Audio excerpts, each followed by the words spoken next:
Bonjour à tous, bonjour à toutes, bienvenue dans une nouvelle édition de Dragon Mag. Le mondial suit son cours, les Dragons engagés multiplient les belles performances. Et si à Metz, la vie ne s'est pas arrêtée pour autant, on va parler de ça au fil de cette émission avec une légende de Metz Handball, ancienne capitaine emblématique qui n'a pas sa langue dans sa poche, mais qu'on a rarement vue sans son large sourire. J'ai le plaisir d'accueillir Nina Canto. Bonjour, bonjour. Ça va bien Nina, en pleine forme? Ça va super, et toi? En pleine forme, il y a du handball quasiment tous les jours à la télé, on est à fond là. J'ai envie de dire que c'est la période des fêtes, donc le handball est en fête et on se régale. Alors on ne sera pas seul pour discuter aujourd'hui. J'ai deux chroniqueurs, dont un qui fait son retour. Il nous avait manqué, ça faisait un bout de temps qu'on ne l'avait pas eu sur ce plateau. Rémi Alézine est là. Comment ça va, Rémi? Je suis un peu quand il y a Nina, moi. Non, mais comme par hasard, quoi. Il y a une émission que je ne peux pas rater, tu vois, c'est celle-là. Et si tu veux lui enlever le sourire, tu lui parles de Yutz en début de saison. C'est vrai, ouais, c'est sûr que la défaite à Yutz, ça a fait mal à la N1. Mais on ne va pas commencer avec les sujets qui fâchent quand même. Surtout qu'il y a un autre chroniqueur à présenter. Il nous a fait tout un foin cette semaine avec les 10 ans d'Emmanuel Mayonnade sur les réseaux, etc. Alors que ce n'est même pas la bonne date. C'est Maxime de Handmetz. Comment ça va? Ça va très bien, merci. Joli petit buzz avec ta publication, mais attention, c'est pas la bonne date. C'est vrai, mais c'est à partir du mois de décembre, donc bon. T'as raison, t'as eu raison tout à fait. Bon Nina, je savais que tu venais, j'ai rien écrit. Je sais qu'avec toi on peut parler pendant une heure sans rien avoir prévu, donc tu veux qu'on parle de quoi aujourd'hui? Écoute, de tout ce que tu veux, mais surtout de handball, si ça te va. Bon, je rigole, j'ai préparé des fiches à ne plus savoir qu'en faire. On va commencer quand même par l'actu. Et on commence avec le Sarrebourg Moselle Sud Handball qui était en déplacement à Besançon il y a quelques jours. Les Yofox y étaient presque, mais ils repartent finalement avec une défaite de 3 buts seulement, 31-29. Cap désormais sur le prochain match à domicile. Ce sera samedi 6 décembre face à Valence. Et le match sera à vivre en direct sur Moselle TV. C'est ce samedi, vous pouvez noter, sortez l'agenda, 20h25, samedi 6. Ça va être un beau match et généralement, nous quand on y va, quand on diffuse ces matchs de Sarrebourg, ils gagnent. Enfin, j'ai envie d'y croire, en tout cas. En tout cas, c'est tout pour les résultats. Bah oui, parce qu'il n'y a plus de match en N1 féminine actuellement. Il n'y a pas eu de match en N1 masculine non plus. Ça sent la fin d'année, tout ça. Mais qu'à cela ne tienne, on passe à l'actu des réseaux avec Aymeric Guillaume. Un jour, je serai le meilleur scroller. Je scrollerai sans répit. Je ferai tout pour être vainqueur et screener des stories. Hein? Ce que j'ai en stock? Alors, j'ai la danse de la victoire de l'équipe nationale du Brésil. Ouais. Enfin, attention au limbago comme... Et plus traditionnel, mais toujours aussi agréable, c'est la visite d'un groupe de supporters de Metz Handball lors d'un match de l'équipe de Suède. Il n'y a pas à dire, le jaune et bleu, ça passe partout. On quitte le mondial un instant pour cette nouvelle séance d'entraînement signée Nina Canto. On se demande parfois si la coach n'a pas plus envie que les joueuses d'aller tirer au but. Tiens, je vous parlais du Brésil. Vous dites quoi de ce face-à-face Nathalie Hagman-Gabriela Moreschi? La future gardienne de Metz Handball a d'ailleurs fêté sa 100e sélection avec son équipe nationale. Ça parle, ça. Elle n'en est pas encore à stopper des jets de 7 mètres, mais une semaine après son opération d'une hernie, Laura Gloser est de retour à l'entraînement. C'est pas la salle de muscu la plus sexy, mais ça va lui donner de la niaque pour revenir au plus haut niveau. Et pendant ce temps, en Allemagne, wow, Xenia, descends de cette chaise, enfin! Pas de blessure, on a dit, même pour un selfie! Non! Du côté des Bleus, Sarah Bouktit a signé sa 50e sélection lors du match face à la Tunisie. Eh oui, madame. Et pour Léna Granvaux, c'est le 100e but. Non mais ça monte, hein, bravo! Un petit détour par le marché de Noël pour finir. Manon Erard et Lilou Borg ont profité des animations. Mais doucement sur le vin chaud quand même, hein. Je parcourais la terre entière, scrollant avec espoir, les Instagram et leurs mystères. Ah ouais, à la semaine prochaine, hein. Moi j'ai pas fini. Merci Aymeric. Alors, attention à l'entorse du pouce ou mais les cordes vocales, parce que là j'ai un petit doute. Il faudrait que le FCMS regagne des matchs pour qu'il reprenne un peu d'aplomb. Là, parce je pense qu'il en a besoin, là, il est un peu dans le dur. Non mais c'était génial, franchement j'ai adoré, bravo, c'était génial. On aime bien rigoler avec ce qui se passe sur les réseaux, et souvent tu te retrouves quelque part d'une manière ou d'une autre. Apparemment le côté joueuse plaît toujours. Ouais, mais c'est vrai que franchement, des fois... j'ai l'impression que c'est moi qui dois aller chercher le ballon, donc je dois me retenir, tu vois, après avoir laissé la balle. Mais bon, Voilà, je vais massager Rémi, t'inquiète pas. Ça va, on a mis personne à côté de toi, du coup les retournements pivots, etc. Non, mais tu l'as mis en face de moi, t'as bien fait, parce qu'il m'a attaqué direct d'entrée. Donc je pense que l'émission, elle va être croustillante. Allez, on va passer à la suite. Il est temps de sortir le parapheur pour parler des contrats de Metz Handball. Et ces dernières semaines, on a pu parler des arrivées et des départs au sein de l'effectif des Dragons.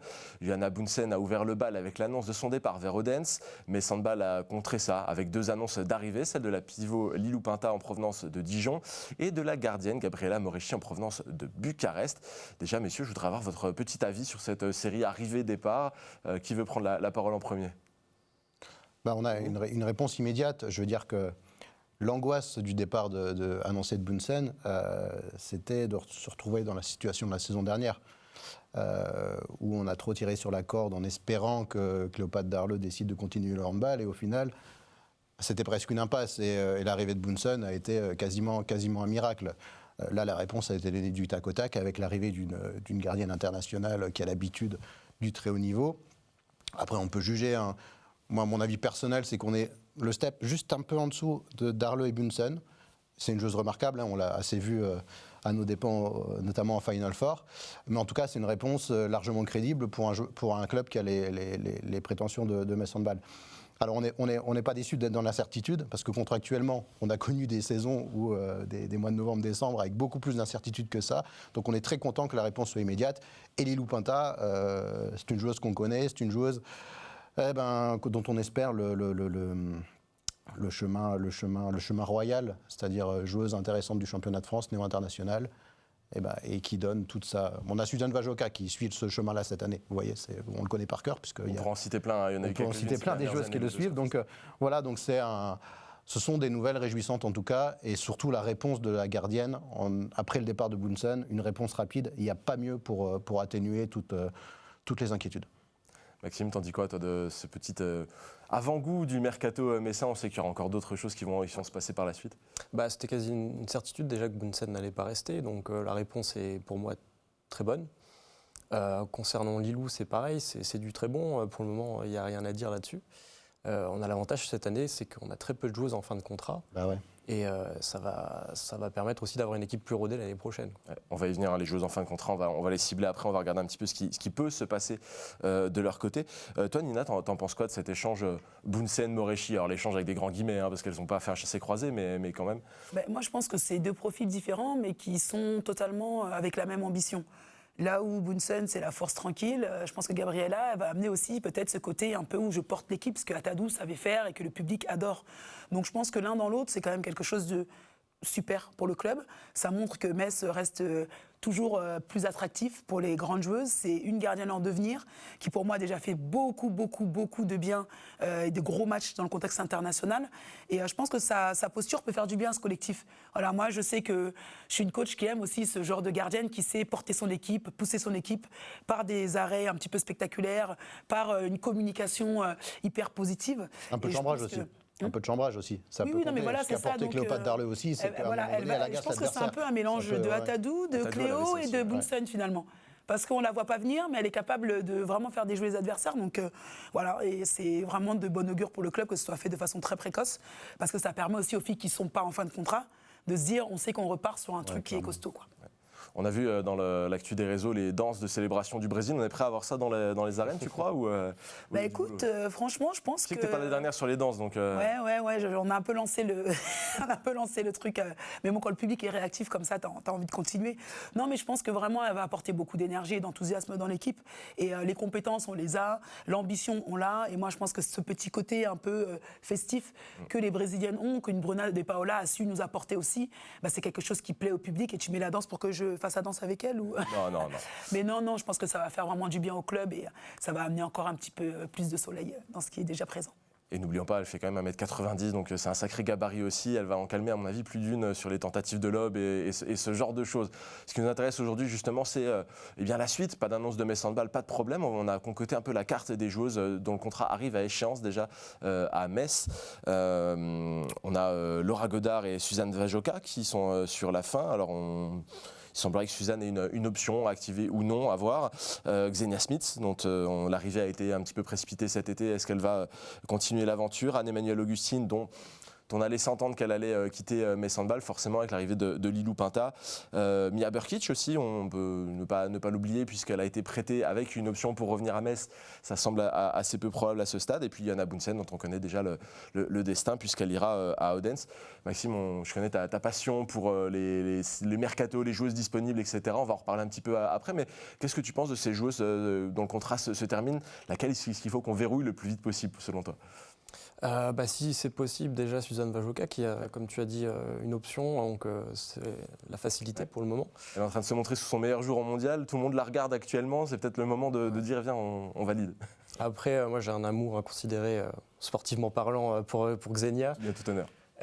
Et j'aimerais fortement qu'elle reste. Après, avec l'annonce du président, à mon avis, ça serait soit pour que Xenia partirait, soit une joueuse qui serait sous contrat.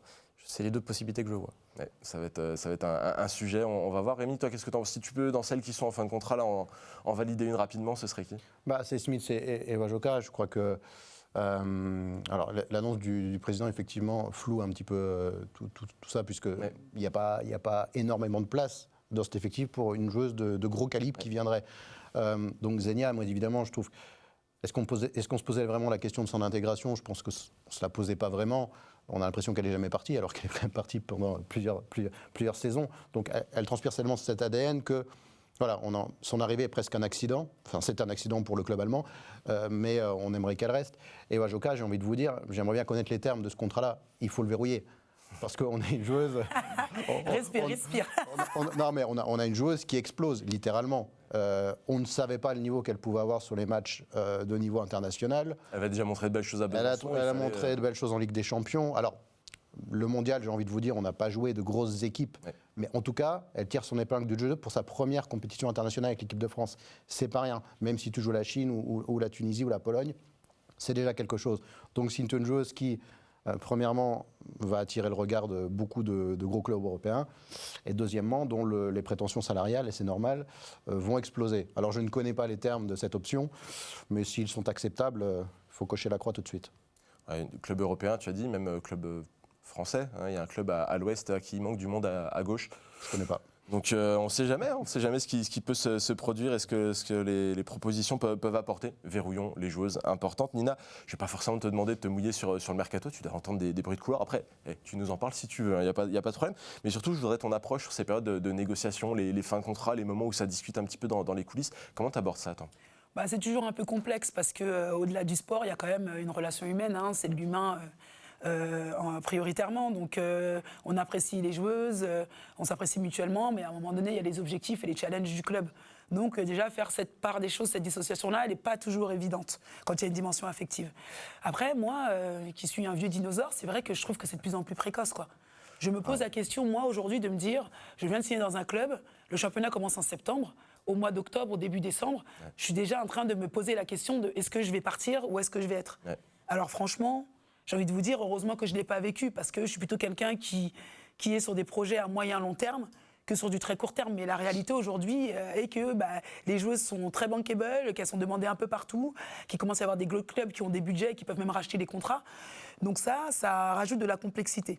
Maintenant, ce que je trouve fort chez nous et qu'on a depuis toujours, c'est que c'est un club qui est très attachant. C'est-à-dire que le public s'attache aux joueuses comme les joueuses s'attachent au public et s'attachent aussi aux valeurs du club.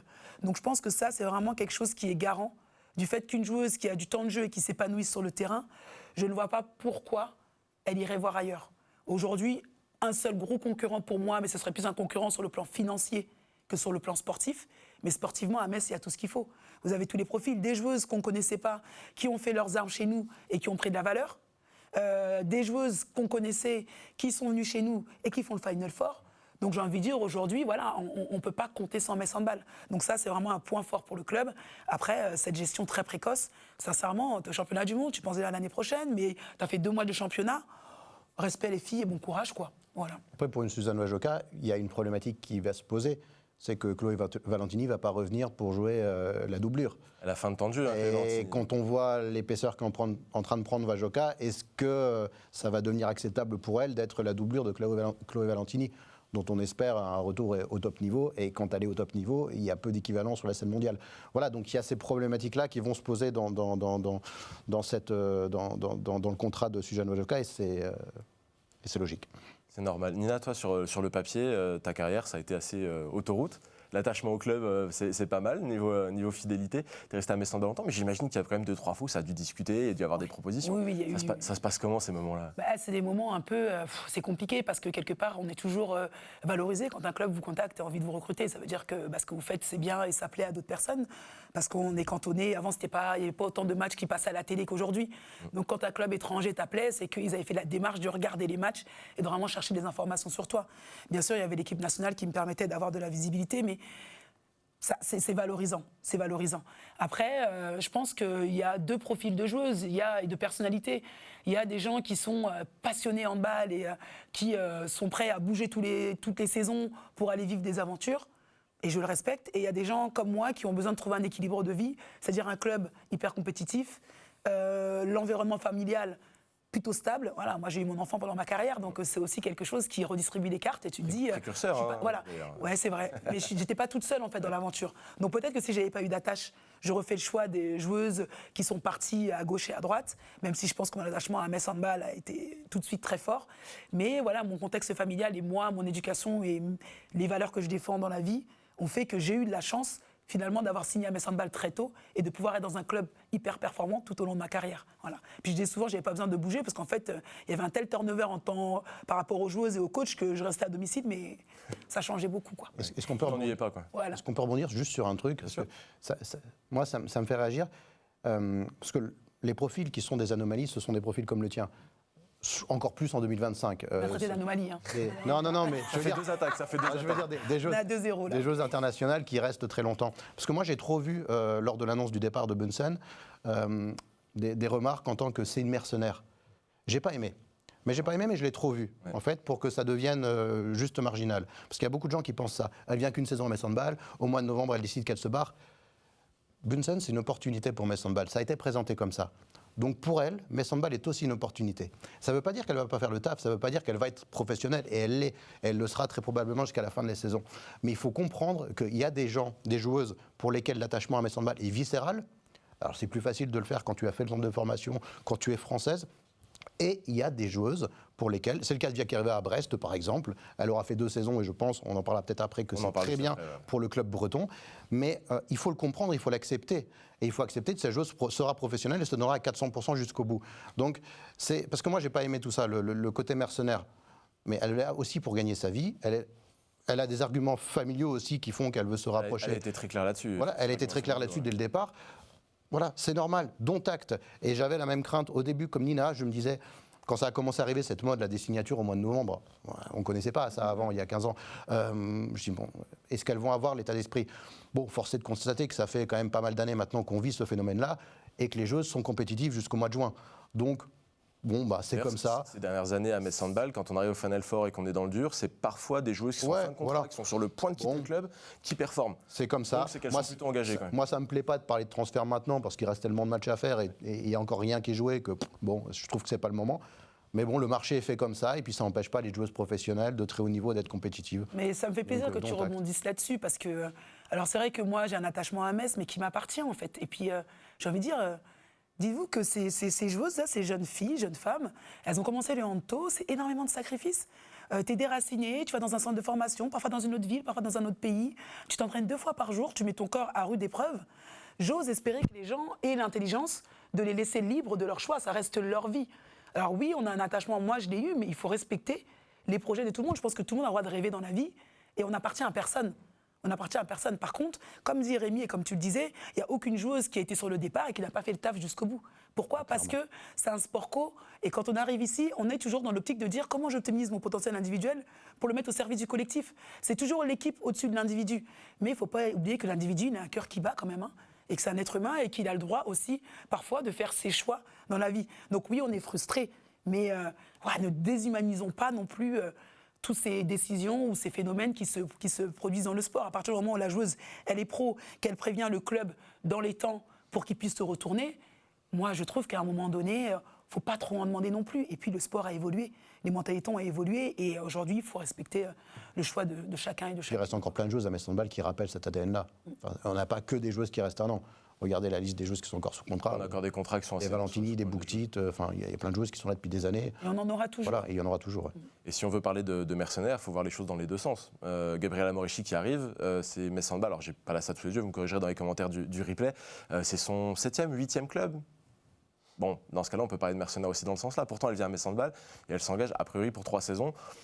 Voilà, je ne suis pas sûr qu'on la traite comme une mercenaire quand elle va arriver. Je pense qu'on va plutôt l'accueillir à bras ouverts. Donc, il faut aussi voir dans ce sens-là. Toujours est-il que cette semaine, on a eu du neuf aussi sur le côté du mercato. En tout cas, Thierry Weisman s'est un peu livré sur des dossiers dans le Républicain Lorrain. Il a évoqué l'attractivité du club. Nina en a parlé un petit peu avant.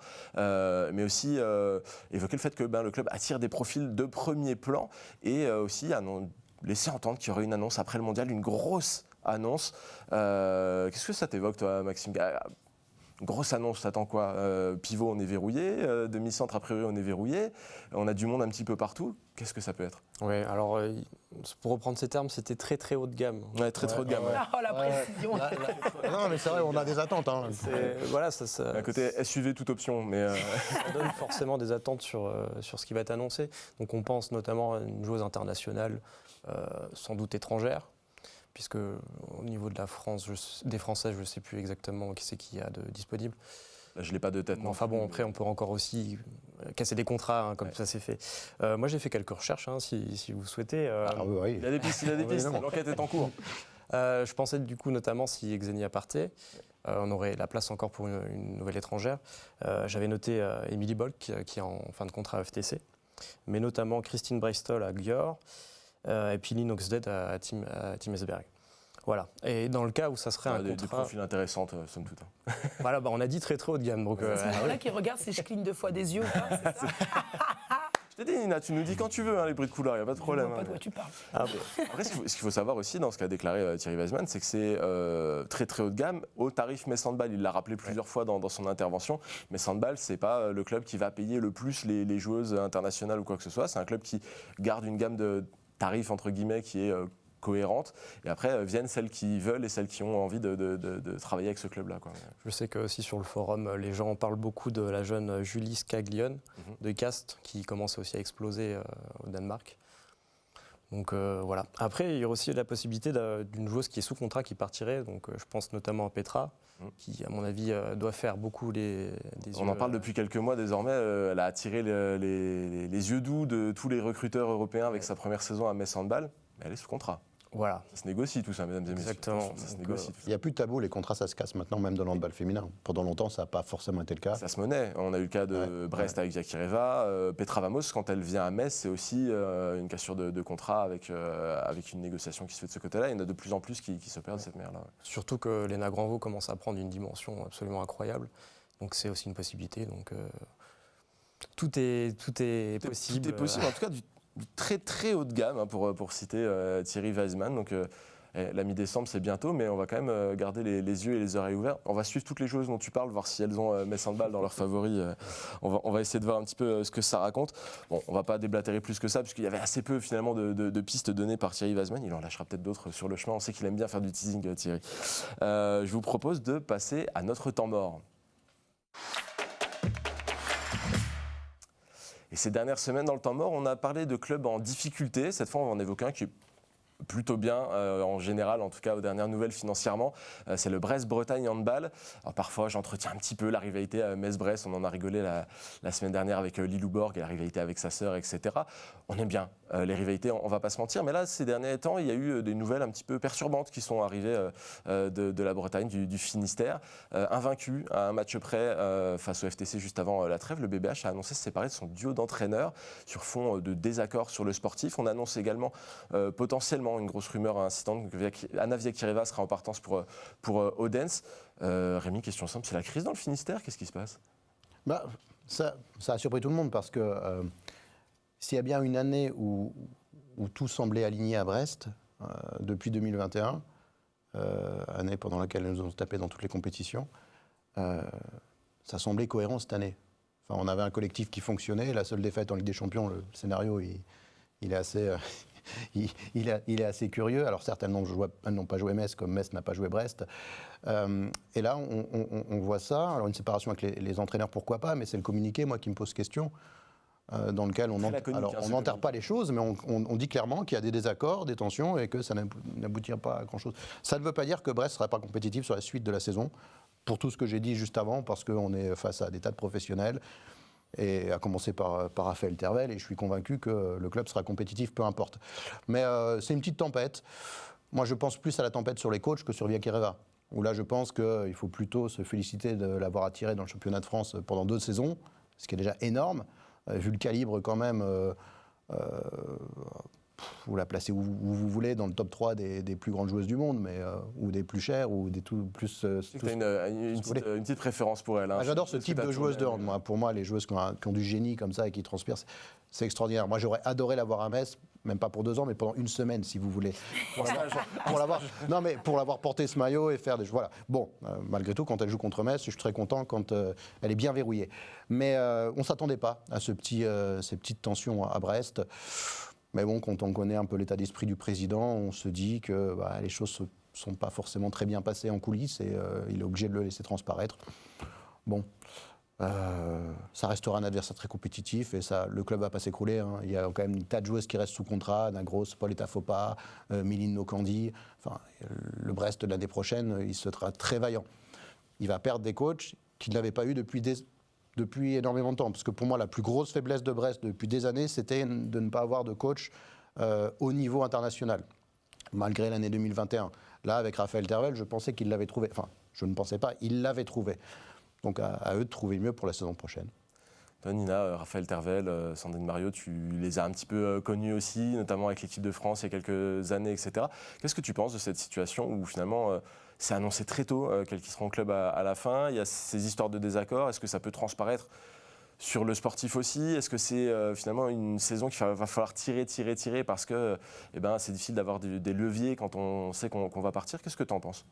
Je pense déjà c'est difficile de ne pas y laisser des plumes parce que forcément quand vous êtes sur un collectif comme ça aussi ambitieux et avec autant de joueuses de gros calibre, vous avez déjà la gestion des égos à gérer. C'est-à-dire que voilà, quand on est coach d'une équipe comme Brest, il faut réussir à allumer la lumière de chacune des stars au bon moment pour pas qu'elles se sentent frustrées. Donc on sait aussi qu'un coach ne peut jamais faire l'unanimité dans un vestiaire. Donc il ne faut pas que cette discorde avec la direction soit aussi une petite faille pour que certaines s'immiscent dedans et jouent un petit peu, pas les escrocs, mais vous voyez ce que je veux dire, jouent un petit peu sur les 2 lignes. Donc c'est surtout sur ça. C'est surtout sur ça qu'il va falloir être vigilant. C'est-à-dire que, ok, ça va se finir, mais il ne faut pas que la direction discrédite l'autorité ou remette en question l'autorité du staff. Sinon là, effectivement, il va y avoir des problèmes. Parce que c'est une équipe qui a beaucoup d'ambition, qui pour l'instant fait un parcours tout à fait honorable, qui a un budget très conséquent. Donc tout ça, il va falloir le gérer et on est dans la période justement des transferts, des départs, des arrivées. Le fait de savoir que les coachs ne s'entendent pas forcément bien avec les tâches du dessus, il faut faire attention que ça n'a pas un impact sur le comportement des joueuses. Après, sur la motivation et l'ambition du groupe, je ne pense pas que ça va avoir un impact. Parce que des Anna Gross, l'expérience, je pense que ça lui passe au-dessus. Que c'est quelqu'un qui est capable de faire complètement la part des choses. Votre problème, c'est votre problème. Moi, je suis venu pour le terrain et vous gérez vos discordes entre vous. Mais sur des plus jeunes joueuses, là, il va falloir avoir une écoute et une attention un peu particulière parce que ça peut-être jouer des mauvais tours à ce collectif-là. Il ne faut pas qu'il y ait 2 camps, en fait. C'est exactement. Pas qu'il y ait le camp des joueuses qui soit avec la direction, le camp des joueuses qui soit en soutien du staff. C'est ce qui peut se passer dans ce type de vestiaire. On sait que la direction peut être assez bavarde et assez tranchante aussi parfois dans la presse. Ça peut avoir des répercussions assez compliquées sur la deuxième partie de saison. Énormément. Après, c'est sûr que Raphaël et Sandrine, de toute façon, c'est un peu comme pour les joueuses en partance. Vous êtes obligés de continuer à faire votre boulot parce que vous arrivez dans un nouveau club, il faut mériter sa place. Si vous faites une fin de saison, je vais être un peu vulgaire, merguez, je veux dire, vous arrivez, vous perdez des points. Donc que ce soit pour les joueuses ou pour le staff, l'image, elle doit rester entretenue parce que vous êtes sur des clubs regardés, observés, scrutés. Donc le moindre détail, il ne passera pas inaperçu. Donc aussi bien une joueuse qui est sur le départ qu'un staff qui est sur le départ, ils ont tout intérêt à rester professionnels et je dirais même plus, être encore meilleurs que ce qu'ils étaient avant la situation. Irréprochable. Ah oui. Maxime, on a parlé un peu du mercato de Metz Handball juste avant. Niveau mercato à Brest, c'est assez stable aussi. Je me suis fié à ce qu'il y avait sur Handmetz justement pour faire mes petites fiches. Au niveau des fins de contrat, il y a Clarisse Méraud, Coralie Lassource, Chiara Chimanga et Laura Canor. Autrement dit, l'aile gauche et une demi-centre qui sont en fin de contrat. Oriane Ondono a prolongé, Méline Nocandi est verrouillée aussi. Ça va plutôt pas trop mal au niveau de la continuité en tout cas. Il faudra voir qui est à la tête de l'équipe, mais ça reste assez stable. Et justement, c'est ce qu'il faut à une équipe, de la stabilité. Donc c'est pour ça que c'est malheureux aussi. Brest n'a pas toujours eu cette stabilité. Ouais. Exactement. C'est pour ça aussi que les entraîneurs, c'est un peu ce qui fait toute l'équipe quand même. On le voit bien avec Manu, qui arrive à toujours recréer une équipe en fonction des joueuses qu'il a. Donc c'est bien déjà qu'il y ait une stabilité avec les joueuses. Moi, je pensais à Orlana Honda pour l'arrière droite, pour remplacer Anna Viakereva, qui est en partance de Mérignac. Je ne sais pas, ça peut être un profil qui peut être. On leur donne pas trop d'idées. Qui se débrouille. Le carnet tchèque doit déjà être sorti et s'agiter à droite à gauche. T'es dans quel camp, toi? Le camp du handball. Non, mais oui, ça peut être un profil qui a déjà fait des choses au niveau du handball français et qui peut avoir envie de passer ce step. Pourquoi pas? On va pas trop leur dire non plus. Regardez pas Dragon Mag à Brest. Justement, j'en profite. On sort un petit peu de ce temps mort sur Brest, etc. Tu as développé un outil sur Handmetz pour les transferts, pour le mercato, etc. Qui permet de voir en temps réel les joueuses qui sont en fin de contrat. On l'aperçoit là. Il suffit de cliquer sur le club de son choix et il y en a un paquet. Et ça permet de voir quelle est la situation contractuelle, en tout cas connue, parce qu'on ne connaît pas toujours tout dans le handball, de telle ou telle joueuse avec un code couleur assez facile à répertorier. Sacré boulot, ça, non? Ça me fait très plaisir que tu le montres parce qu'effectivement, ça me prend beaucoup de temps. Toutes les joueuses qui sont rentrées, donc il y a plus de 600 joueuses sur la base de données, sont modifiées au fur et à mesure des annonces de contrats publics. Donc malheureusement, je ne connais pas tous les contrats, je ne suis pas dans le secret. Il y a des choses qui se font dans le secret. Ouais. Voilà, exactement. Et c'est un outil donc, que j'améliore au fur et à mesure. Je vois que tu as une petite partie maintenant, il y a une petite annonce où on voit les derniers contrats qui ont été annoncés et un grand tableau. Voilà. Et c'est participatif aussi, il faut le dire. C'est participatif, oui. Si quelqu'un voit une information qui est erronée, il y a la possibilité de la corriger. Une information qu'on ne connaissait pas, il y a la possibilité de la rajouter. Voilà, il y a quand même tous les clubs européens dedans et plus si affinité. Donc voilà, si jamais vous avez des infos mercato, contrat, etc., que vous voulez rajouter sur Handmetz, allez-y. Moi, je m'en sers après pour faire mes fiches. Donc, mais c'est vachement bien, c'est un super outil. Je suis plutôt preneur et c'est hyper intéressant parce que ça existe dans d'autres sports. Dans le foot, on ne se pose pas la question. On fait en 3 clics, on a les contrats de tout le monde. Ouais. Dans le handball, parfois, on est un peu dans le secret, un petit peu discret, pas forcément bien médiatisé. Avoir ce genre d'outil, ça permet d'avancer un petit peu et de voir les choses plus concrètement. En tout cas, c'est la fin de ce temps mort. On va passer tout de suite sur les terrains. Et dans cette partie, on va faire un petit point sur le déroulement du mondial. À ma gauche, c'est en train de bouger toutes les fiches qui ont été faites. Forcément, il se passe énormément de choses en sélection pendant cette période de compétition. On va essayer de voir un petit peu plus large, parce que la semaine dernière, on a beaucoup parlé des joueuses qui sont avec l'équipe de France. Là, on va regarder un petit peu ce qui se passe. Alors, petit avertissement, on assume. Cette émission est exceptionnellement enregistrée un jeudi, donc on n'a aucune idée de ce qui se passe ce jeudi soir dans les matchs. On va parler de tout ce qui s'est passé avant. On assume, désolé, ça peut arriver. Et je voudrais commencer par la Hongrie de Petra Vamos et Anna Albeck. Elle a fini en tête du groupe B, 3 matchs, 3 victoires. Ça se passe très bien pour les deux joueuses qui ont été tour à tour meilleures joueuses de leurs matchs respectifs. Qu'est-ce que ça vous évoque, cette équipe de Hongrie? Elle est en train de monter en puissance après sa belle médaille à l'Euro.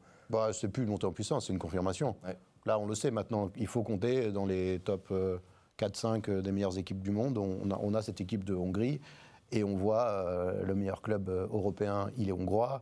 Alors, ça fait quelque temps qu'on attendait la sélection hongroise à ce moment-là. Et maintenant, les joueuses hongroises évoluent dans quelques-uns des meilleurs clubs d'Europe, dont Metz Handball.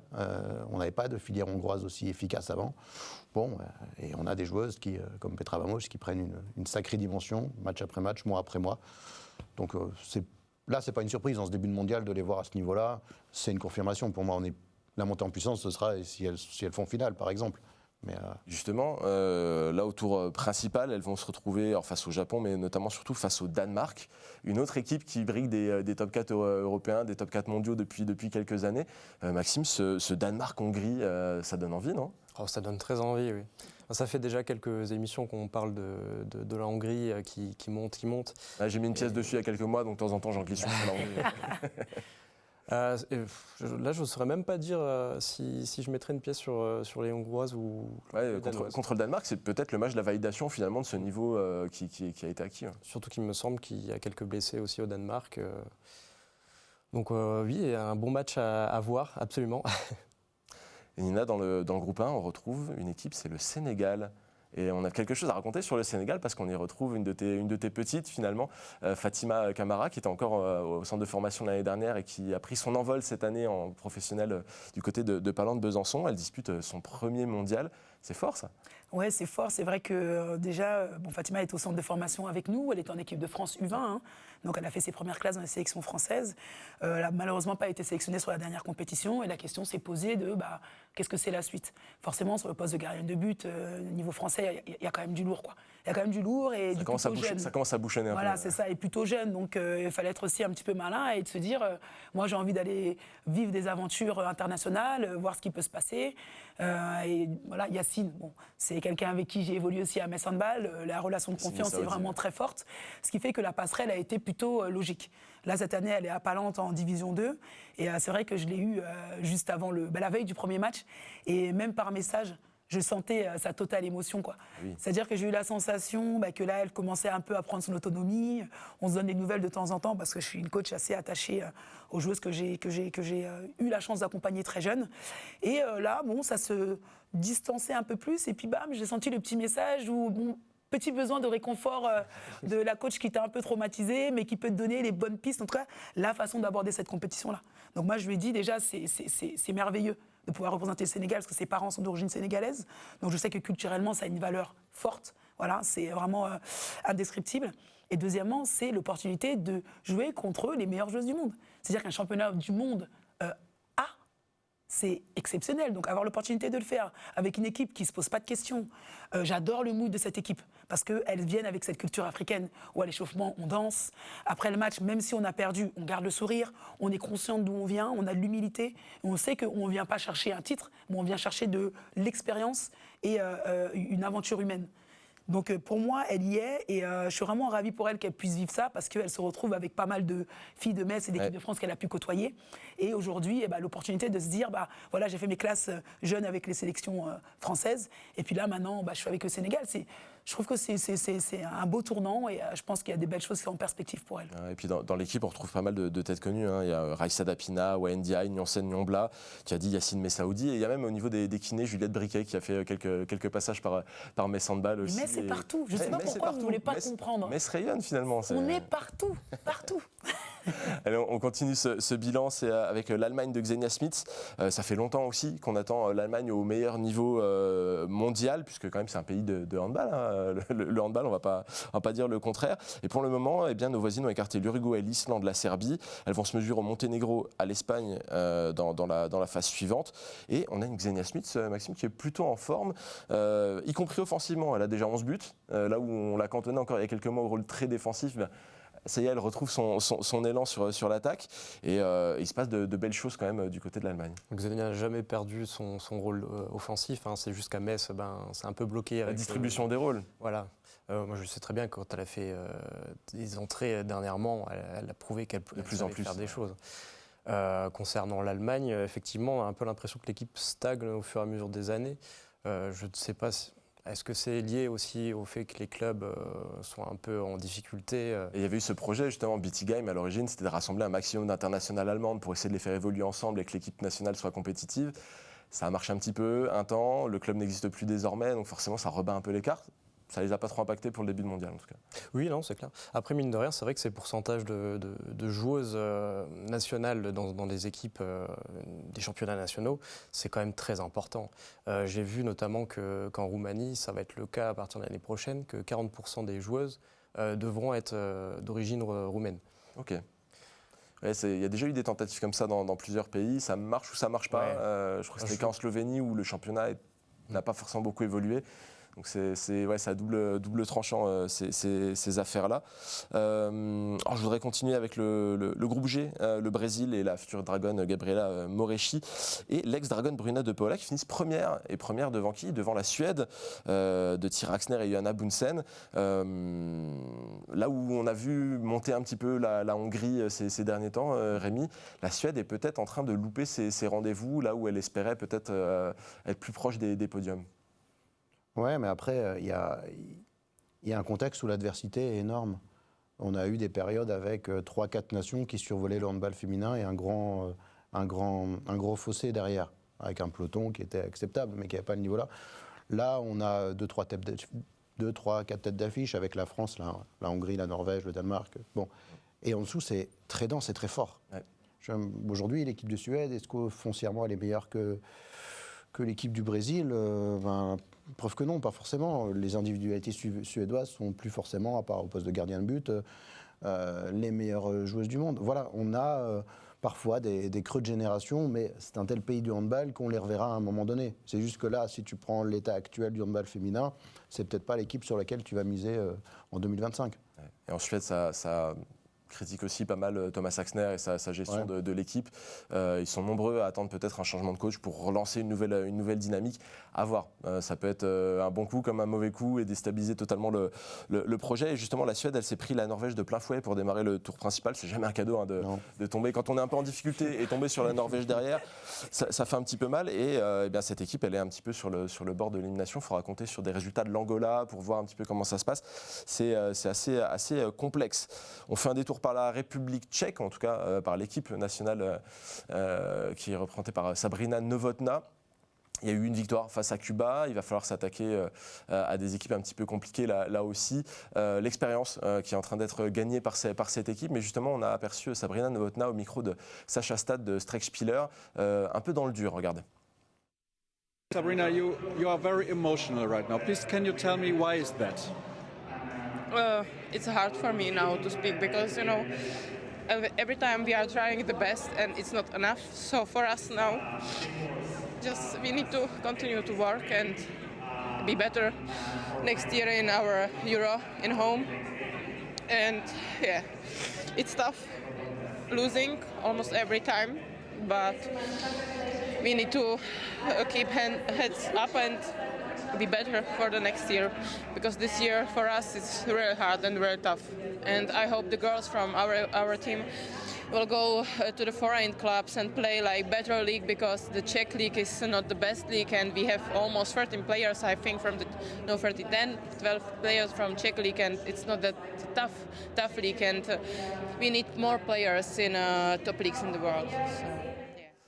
Nina, Sabrina Novotná, on la voit dans le dur, vraiment dans l'émotion après une nouvelle défaite. Elle a des mots assez francs aussi, de dire c'est dur de se donner à fond et de perdre quasiment à chaque fois. Et elle en appelle aussi à ses compatriotes à essayer de trouver des solutions dans des clubs européens pour faire monter un petit peu le niveau de l'équipe nationale. C'est compliqué ces situations-là quand on a beaucoup de joueuses du pays et que le championnat n'est pas forcément au niveau qu'on attendrait. Il faut rayonner. Mais en fait, ça rejoint un peu tous les sujets dont on a parlé depuis le début de l'émission. Le mercato qui est beaucoup plus ouvert, c'est aussi une opportunité pour pouvoir recruter des joueuses de pays, de nations émergentes, voilà, qui commencent vraiment à pointer le bout de leur nez sur les compétitions. On voit les îles Féroé, là, qui ont fait un exploit sur la compétition. Non, mais il faut le souligner, parce que parfois, dans ces nations-là, il y a des petites pépites, mais qui n'ont pas l'environnement, l'écosystème autour pour pouvoir développer les compétences comme il le faudrait. Là, on dit le Brésil, Suède. Les Brésiliennes, elles ont de plus en plus de joueuses qui vont jouer dans les clubs européens. Donc c'est ça aussi qui relève le niveau de leur équipe nationale. Les Allemandes, quand elles étaient toutes à Bietigheim, voilà, ça leur a permis aussi de construire quelque chose qui a pu être ancré dans le temps et qui fait que même si là, il y a eu la crise du club, elles arrivent encore à capitaliser sur ce qui avait été mis en place avant. Je pense que c'est hyper important ce qu'elle dit, parce que effectivement, si l'environnement autour de vous, il n'est pas propice à développer des compétences, à développer des choses, des savoir-faire, c'est difficile à un moment donné de performer. Même si je pense que chaque nation doit trouver le juste équilibre entre, effectivement, il faut travailler localement pour pouvoir développer notre niveau de jeu sur le plan national, mais il ne faut pas oublier l'importance d'avoir des locomotives qui vont voir ce qui se passe à l'extérieur pour pouvoir ramener cette expérience au pays. Et après, ça, c'est une mayonnaise qui est hyper complexe à mettre en place. Alors moi, avec le centre de formation, je suis un peu en plein là-dedans. C'est-à-dire que j'ai la chance d'accueillir, j'ai une Brésilienne, d'ailleurs, qui est super contente que sa compatriote arrive. Le lendemain, elle arrive à l'entraînement en larmes. Nina, she arrived. Je suis OK, je crois qu'elle avait vu Dieu, mais c'est pas grave. Mais voilà, c'est hyper communicatif. J'ai une Serbe aussi, pareil, ma gardienne. Donc, vous voyez, ce mélange de culture là, c'est des choses qui peuvent permettre aussi de progresser. L'équipe de France, à partir de quel moment aussi elle a été performante? C'est quand on a eu de plus en plus de joueuses qui ont été voir à l'étranger. Il faut dire une chose, il faut le dire. C'est-à-dire que moi, à mon époque, c'était très rare les joueuses qui allaient jouer au Danemark. Ouais. Moi, c'était beaucoup les pays de l'Est qui nous contactaient, mais c'était pas vraiment démocratisé d'aller voir ce qui se passait à l'étranger. Sauf qu'il y a eu une génération où elles se sont senties décomplexées, c'était beaucoup plus accessible aussi, parce qu'il y a les réseaux sociaux, que les moyens de communication étaient beaucoup plus développés. C'est ce qui fait que l'équipe de France a pu aussi, quelque part, monter en gamme. Voilà, parce que c'était des joueuses qui étaient déjà en équipe de France, qui ont été voir à l'étranger et qui ont grandi. Donc quand tu sors de ta zone de confort, que tu apprends une nouvelle façon de travailler et que tu la rajoutes à celle qu'on t'a apprise en France, eh ben, ça a permis, quand elles revenaient ici, d'être des locomotives qui ont tiré la jeune génération vers le haut. Et nous, je pense qu'on a commencé à trouver cet équilibre-là entre un pourcentage de joueuses qui sont dans le championnat de France et un pourcentage de joueuses qui sont dans le championnat européen. Donc voilà, c'est un travail de longue haleine. Moi, je me souviens encore Olivier Crombols qui en parlait avec Sébastien Gardiou du temps où moi j'étais en équipe de France. J'ai vu aussi des changements dans nos façons de nous entraîner parce qu'on s'est aussi un peu inspiré de ce qui se faisait en Norvège, ce qui se faisait au Danemark. Donc moi, je trouve que l'ouverture vers le monde, que ce soit dans le sport ou toute autre activité, c'est quelque chose qui nous permet de grandir. Mais par contre, il faut trouver le juste équilibre pour pas non plus se perdre. Voilà. Puis en République tchèque, ils n'ont même pas une grosse locomotive européenne. Non. Dans lesquelles toutes les joueuses pourraient jouer et créer quelque chose et se confronter aux meilleures équipes d'Europe. Regardez le Monténégro, ils ont eu à un moment donné Budućnost, qui était une équipe très compétitive au niveau européen. Donc toutes les joueuses, 99%, elles étaient là-bas. Et dans les Euros, les championnats du monde, elles étaient hyper compliquées à jouer. La République tchèque n'a même pas ça. Donc pas de locomotive, un championnat un petit peu bas de gamme, quelques joueuses comme Novotná qui joue dans quelques clubs européens, ça ne suffit pas. Et l'urgence pour elles, c'est qu'elles vont accueillir une grosse compétition l'année prochaine. Et je pense que l'émotion, c'est aussi de se dire on va peut-être rater ce rendez-vous-là, qui est hyper important pour le handball tchèque. Donc je pense que c'est pour ça qu'elle est un peu submergée par les émotions. C'est pas seulement cette compétition qu'elle est en train de rater, elle est en train de voir que dans un an, l'équipe ne sera pas forcément prête, quoi. Ça va être ric-rac. Bon, ce qui est sûr, c'est qu'elle va certainement sécher ses larmes assez rapidement et retourner au travail, notamment avec Mess Handball qui va continuer à la faire progresser. Alors sans surprise, on a été hyper bavard jusqu'à maintenant, donc on ne va pas trop évoquer l'équipe de France. On va passer à notre séquence suivante pour avancer un petit peu. L'équipe de France, on aura le temps d'en parler. Elle va aller très loin dans ce mondial. Il n'y a pas trop de problèmes de ce côté-là. On passe au jet de 7 mètres. Et Nina, dans cette séquence de jet de 7 mètres, j'ai quand même envie de faire un petit détour pour parler de ton équipe. Ah, excusez-moi, tu parlais. Je me demande qui a pris cette photo, je me demande. Pour parler de ton équipe justement de centre de formation qui évolue en National 1 féminine, Rémi t'a un petit peu taclé dessus en évoquant la défaite contre Lutz en début de compétition. Tu vois que t'en parles aussi. C'est quoi l'ambition cette année? L'année dernière, vous avez fait finale, c'est un petit peu l'année d'après, on va dire. Quelle est l'ambition? En fait, cette défaite, elle était un peu complexe parce que tu te quittes sur une finale perdue et tu démarres sur une défaite. Donc moi, j'avais la sensation de sortir de 3 mois d'enfer, en fait, parce que la finale, j'ai toujours pas digéré. Voilà, tu me connais et c'est quelque chose qui était resté en moi. C'est plus cet aspect-là, en fait, de me dire, cette inquiétude de me dire, est-ce qu'on va être capable de se relever par rapport à ça? Alors j'ai envie de te dire, la saison dernière, on a tout gagné sauf le match qu'il fallait. Et là, on a perdu le premier match, donc j'ose espérer que, voilà, si on veut être un peu dans l'autre superstition inverse, d'où mon verre. Espoir. C'est un match qui peut-être nous a servi de leçon. Alors je suis en centre de formation, en vrai c'est l'ego qui est un peu piqué parce que tu perds le premier match, ça te bousille un peu ta prépa, parce que tu as l'impression que la prépa elle a été bonne, que tu te sens prête, ça remet beaucoup de choses en question, même s'il faut remettre les choses dans le contexte. Il me manquait quand même 3 de mes joueuses majeures, malgré ça je pense qu'on a les armes pour gagner, mais on n'a peut-être pas les armes mentales pour le gagner. C'est là où on parlait de locomotive. C'est-à-dire que quand tu es sur un centre de formation, moi je suis toujours sur un travail en cycle où j'ai besoin d'avoir des anciennes qui sont garantes du niveau d'exigence et de l'ambition du club. Mais Handball, c'est un club qui entretient la culture de la gagne. J'essaye aussi de l'entretenir dès le centre de formation, donc ça c'est quelque chose qui est important. Donc pour moi, depuis ce match-là, j'ai la sensation qu'on a rebondi, qu'elles ont tiré des enseignements, donc finalement mon rôle de formateur, de formatrice, il se porte bien.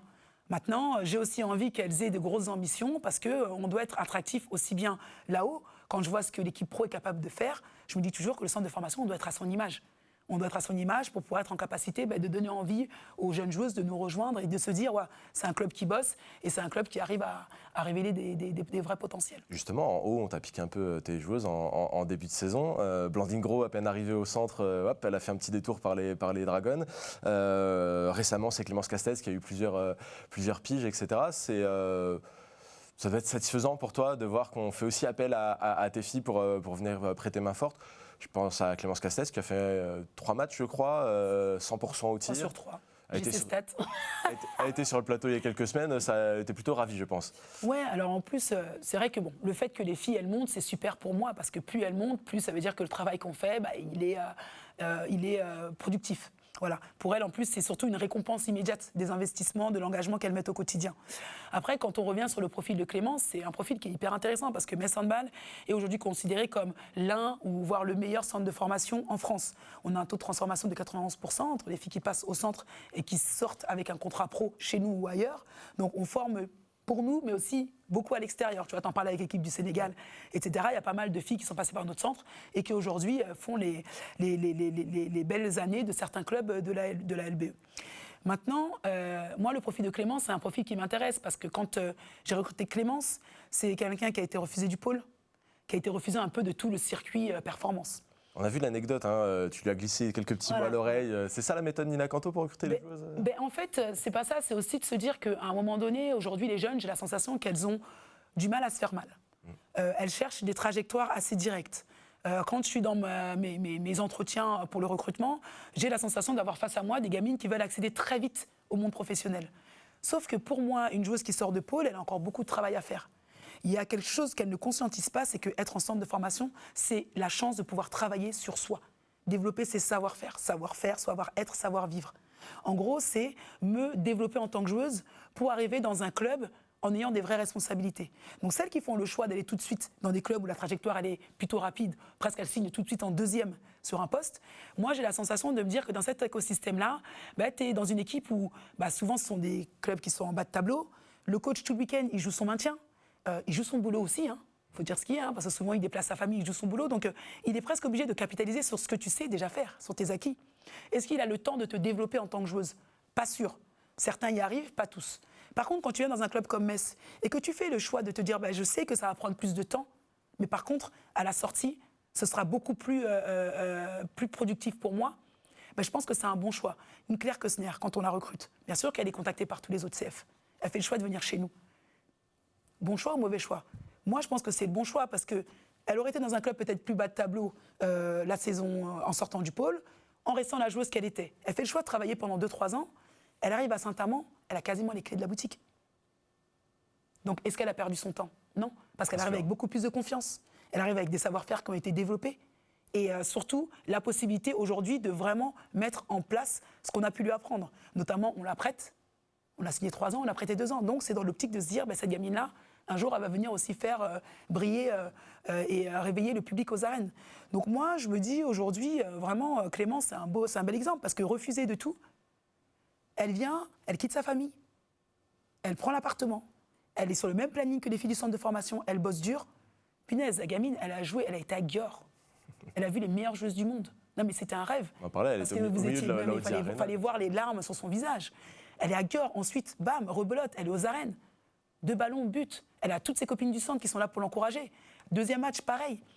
Je veux dire, c'est un rêve. Et là, la belle histoire, c'est que ce profil-là, qui a accepté le travail, là, on lui a proposé une convention centre de formation. Donc, quelque part, j'ai envie de dire, le travail finit toujours par payer. Et c'est ce que j'ai envie aussi de défendre aujourd'hui sur ce plateau, c'est faites le choix de miser sur vous plutôt que de miser sur la facilité.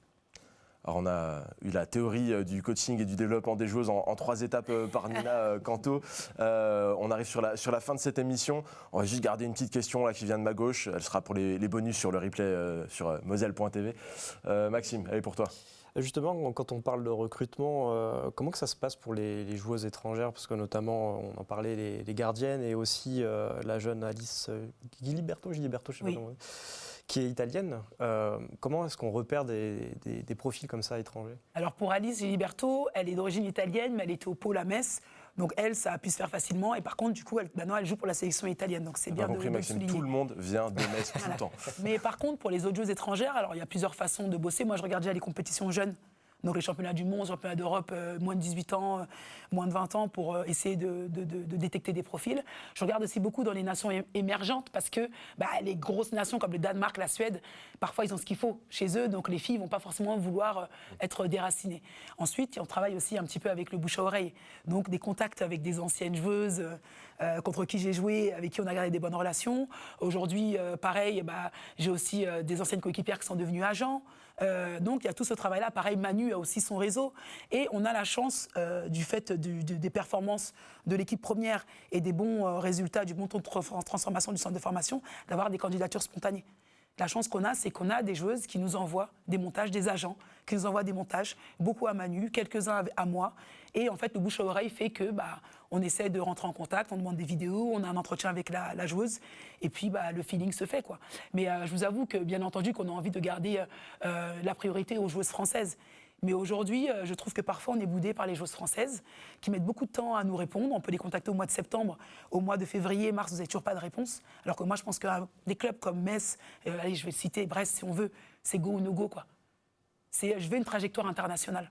Si tu veux juste jouer en LBE, je pense qu'il y a un renouvellement logique des générations qui fait qu'à un moment donné, tu seras sûrement, il y a 80 chances, que tu joueras en LBE. Par contre, quand tu veux avoir une dimension de te dire, moi, je veux faire des Jeux Olympiques, je veux vivre un championnat d'Europe ou des championnats du monde, pour moi, tu dois viser quand même un gros club parce que tu sais que tu vas être visible, que de toute façon, tu auras un tremplin. Et que derrière, en fait, en termes d'exigence de travail, tu vas vraiment être dans le dur et dans le vrai. Ça ne veut pas dire qu'on ne bosse pas bien ailleurs, hein, bien au contraire. Hein. Je connais mes collègues et ça bosse très bien. Mais je veux dire que l'adversité et le niveau des joueuses qui sont au centre fait que l'opposition au quotidien, c'est la même un peu qu'il y a au niveau du collectif pro. On pourrait dire qu'à Metz Handball, on pourrait faire 2 équipes de LBE en vrai, quand on regarde le collectif pro. Donc c'est aussi comme ça que moi, quand je contacte une étrangère et que je vois qu'elle a des étoiles dans les yeux quand Metz Handball l'appelle, je vous avoue que ça me donne envie de l'accompagner et de lui ouvrir les portes pour atteindre ses objectifs et ses challenges. Et ça répond aussi à ces histoires justement d'attractivité de Metz Handball qui s'est développée ces dernières années, etc. Merci beaucoup Nina. Je savais que j'aurais pas dû faire de sommaire, on pouvait discuter 2 heures avec toi, ça aurait été... Et t'as vu qu'au départ j'ai fait des efforts quand même. Hein. Ouais, à la fin un peu moins. Hein. Voilà, je suis lâché. On garde. Merci beaucoup Nina d'avoir été là. Merci Rémi, merci. Avec plaisir. Maxime, c'est la fin de cette émission. Merci de nous avoir suivis. On se retrouve la semaine prochaine. À très bientôt.